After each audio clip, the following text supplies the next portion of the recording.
Respected mentor, lecturers, my dear ladies and gentlemen, good morning to you all. I'm Squadron Leader Udit Patirana from Syndicate Bravo. Our syndicate will take your next 15 minutes of valuable time to enhance your knowledge on a current topic. Sri Lankan foreign policy in line with the economic insecurity since 2019. Sequence of this presentation as shown on the screen.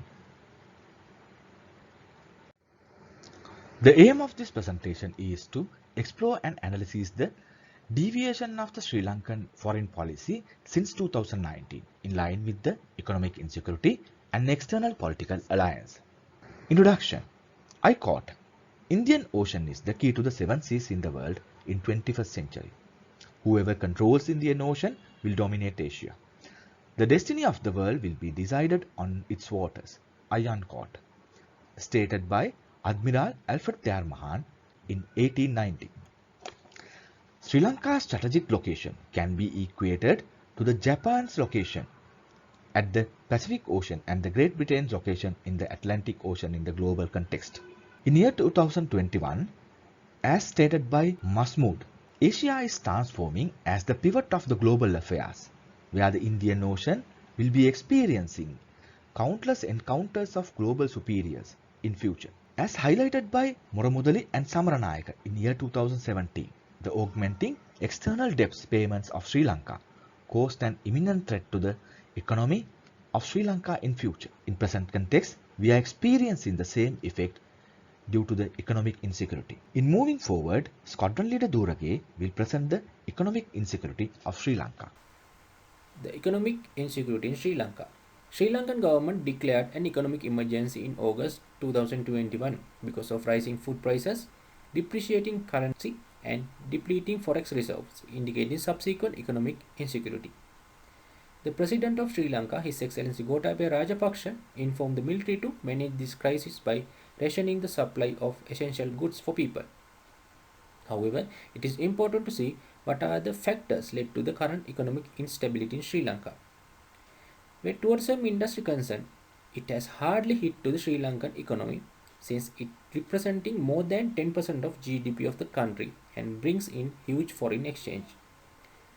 In this year, Sri Lanka faced the prospect of repaying of 1.5 billion US dollars of foreign bond payments in January and July respectively. These payments also partly responsible for this crisis. Further, in July, Sri Lanka paid off a 1.5 billion US dollars debt prepayment through the foreign exchange reserves. Due to that, foreign exchange reserves were decreased from 7.5 billion US dollars to 2.8 billion US dollars from 2019 to July 2021. This graph shows how the foreign exchange reserves have declined within 2 years. So, when the foreign exchange supply is decreasing, the amount of money that Sri Lankan had to purchase of foreign exchange with high rate has been increased. Therefore, the values of Sri Lankan rupee has depreciated by 8%. These two graphs shows the fluctuation values of Sri Lankan rupee against the US dollar. And the price of food items also has increased in line with depreciating of the rupee due to imports of basic food supplies to meet consumers' need. Let's see how the Sri Lankan government is responding to this crisis. Sri Lankan government declared economic emergency under the Public Security Ordinance. Further, military has been tasked to supply of foods and essentials directly to the people at fair prices and to ensure that forex reserves are used to purchase the essential goods only. And what are the impacts of government's decisions? Government was introduced the fully organic agriculture in the country and it has decreased the domestic food productions and caused a further rise in prices. Introducing of fixed price by the government has led to capping of essential foods and severe shortage of supply. Seizing of supply traders by the government has dropped in supplies and increased the price for essential goods in the country. When moving further, Major Manapurma will present about external politics alliance and its trend. Sri Lanka is a democratic republic and unitary state managed under a semi-presidential system that includes elements of both presidential and parliamentary governance. Constitution is changed by a two-thirds majority in the parliament. From a Marxist perspective, the danger of the current situation in Sri Lanka are evident.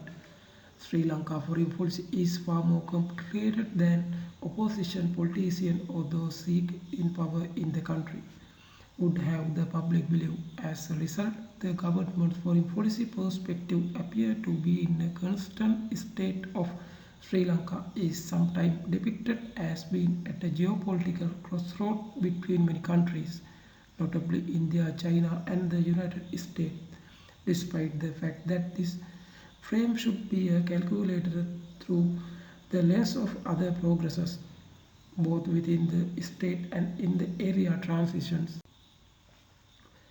That notion of fork in the path undoubtedly applies to today's Sri Lanka.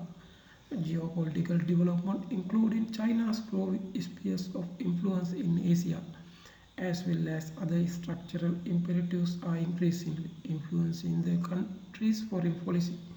In the recent year, political leadership has been split into Western and Chinese groups.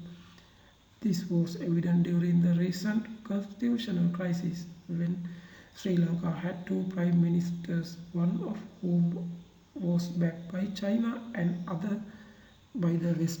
When Prime Minister Ranil Wickremesinghe took power, he created a space for the West by the moving to the pro-Chinese project and initially limiting the Chinese spheres of influence, which he found difficult to manage due to Sri Lanka economic dependence on China. From former President Mahinda Rajapaksa government to Maithripala Sirisena coalition government of centre-left and centre-right political parties created in 2015, there have been some significant changes. Rajapaksa foreign policy was predominantly pro-Chinese, resulting in a loss of balance with India and the West. Thank you, Major Peruma. Here onwards, I will discuss the foreign policy of Sri Lanka and how it has been deviated from the past since 2019. In my presentation, I will discuss on the history of the context followed by the current situation. Firstly, we will move to the history of the Sri Lanka foreign policy. 17 years back, Madam Bandaranaike was a founder, member of the Non-Alignment Movement in Belgrade, 1961, addressed the United Nations General Assembly as the Sri Lankan head of the state.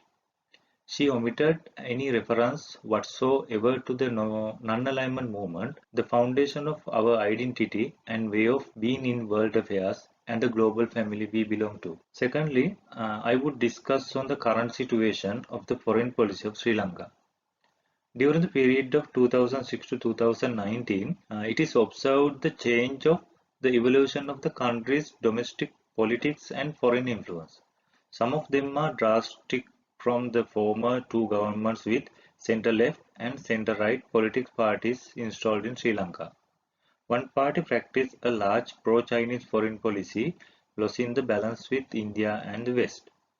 This imbalance was calibrated by opposite leaders coming into power, creating space for the West and promising to investigate Chinese projects, limiting the Chinese sphere of influence initially, which found difficult to manage due to economic dependence with China. The neutralized position of common investment in Sri Lanka has changed in foreign investment, with Chinese companies are given the priority above everything. Simultaneously, Indian investment and involvement in the economy is temporarily terminated by the existing governance, and Western terminal investment is a classic example for the same, providing access and control the strategical importance locations such as Colombo City, Port City, Hambantota Harbour, Colombo Eastern Terminal, Oluvila Harbour can be seen as a strategical acquisition of futuristic belt of road initiative objectives so far. Finally, at the beginning of 2020, the present government cancelled the Japanese 2.4 billion US dollar funded light railway project in Colombo despite the allegation made by the Western world against Sri Lanka government. Moreover, the dramatic action and protests are being created among the general public against the Western world investment to find a reason to oppose the investment. United States invests to acquire 40% of the Norwegian power grid is also under the dramatic protest among the general public in the present context. Thank you very much, and over to you, Major Kalikutua. Reason for the deviations of foreign policy. The left and right political spectrum is a system of classifying political positions. Right wing consisted of USA, UK, Western countries, and left wing consisted of countries as China and Russia. Facing unique challenges during the COVID 19 pandemic, mounting public debt, and international condemnation of human rights violations, Sri Lanka's foreign policy straddles conflicting domestic and international demands. The country's leadership has adopted strongman politics associated with the ruling Rajapaksa regime. However, due to internal disputes within the administration, Sri Lanka looks to be deviating from a neutral foreign policy approach.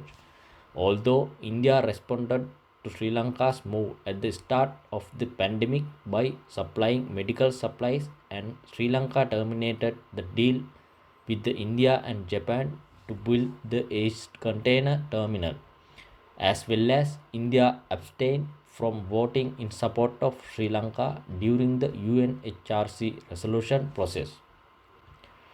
Similarly, ties with the United States have deteriorated, mirroring the deterioration of relations between President Mahinda's government and the US following the end of 30-year civil war. However, due to indifferent response to a Millennium Challenge Cooperation Compact grant worth 480 US million, the MCC board decided to cancel the grant in December 2020. Furthermore, the United States backing for a new human rights resolution against Sri Lanka. Nonetheless, rising tensions with India and the West have driven Sri Lanka even more into China's grasp. Since the epidemic began in 2020, Beijing has offered critical economic and healthcare assistance. There is talk of increasing bilateral military relations with the arrival of Chinese Defense Minister General Wei Fenghe. Furthermore, China backed Sri Lanka in the UNHRC resolution. In light of this, Sri Lanka looks to prioritize its relations with Beijing.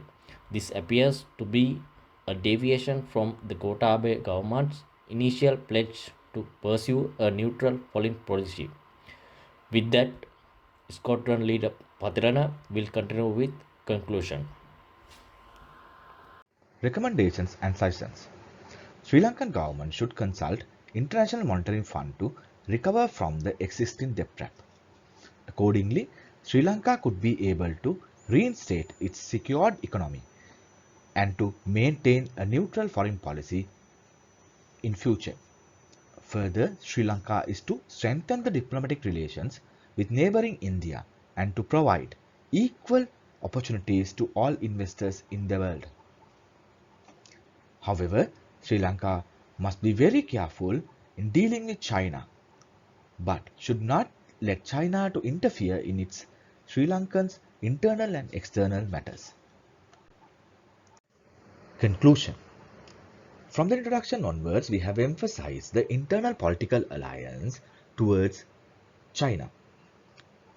The debt trap occurred the foreign policy of Sri Lanka to shift towards the left wing. Therefore, China influences Sri Lanka in both internal and external affairs. This caused the right wing consists of United States, United Kingdom, Western world, including India, is rising against Sri Lanka at present. Therefore, Sri Lanka as a small country with a small economy should maintain a neutral policy to stop the confrontation which could overcome in future. During our analysis, we have referred philosophers, researchers, articles conducted by intellectuals and geopolitical disciplines. Thank you.